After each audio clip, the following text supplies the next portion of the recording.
অতীত নিয়ে সবসময় পড়ে থাকলে এক চোখ অন্ধ, আর অতীতকে যদি আমরা ভুলে যাই তাহলে আমাদের দু চোখই অন্ধ।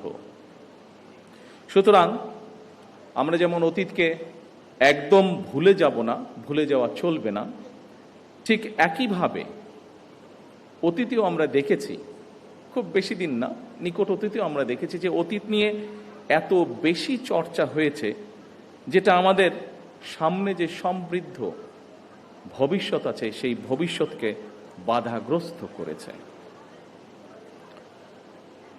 সম্মানিত উপস্থিতিবৃন্দ, এখানে আলোচকবৃন্দ কয়েকজনই তাদের বক্তব্যে বলেছেন বাংলাদেশের ইতিহাসের সবচেয়ে গৌরবজনক অধ্যায় আমাদের স্বাধীনতা এবং 1971 সালের মহান মুক্তিযুদ্ধ।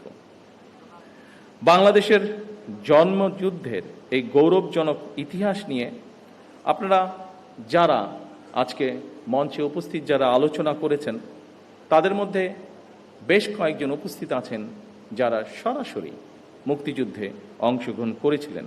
অপটিক্যাল ব্রাইটেনার, কালার গার্ড এবং জার্ড লক সমৃদ্ধ অ্যাডভান্স ফর্মুলায় এলো নতুন রে ডিটারজেন্ট পাউডার। মুক্তিযুদ্ধের সময়ের নৃশংসতা প্রত্যক্ষ করেছেন সেই সকল মুক্তিযোদ্ধা সরাসরি। আমরা যারা ছোট ছিলাম বা আমাদের সাথে যারা ছিলেন, আমাদের থেকে একটু বড় ছিলেন, তারা আমরা বিভিন্নভাবে সেটি মিডিয়া হোক, বই পুস্তকের মাধ্যমে, বিভিন্ন দলিলের মাধ্যমে আমরা সেটি দেখেছি। কিন্তু আমাদের সম্মানিত মহাসচিব তার বক্তব্যে বলে গেছেন শেষ পর্যন্ত তৎকালীন বিশ্বে অন্যতম শক্তিশালী সেনাবাহিনী ছিল, তাদের বিরুদ্ধে আমরা আমাদের বিজয় ছিনিয়ে এনেছিলাম এই বাংলাদেশের মানুষ।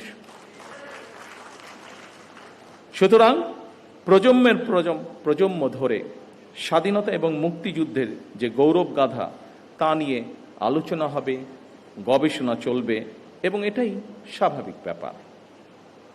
তবে আলোচনা, সমালোচনা কিংবা গবেষণার নামে এমন কিছু করা বা বলা অবশ্যই আমাদের জন্য ঠিক হবে না যেটি আমাদের স্বাধীনতা এবং মুক্তিযুদ্ধের যে গৌরব ইতিহাস তাকে কোনোভাবে খাটো করতে পারে।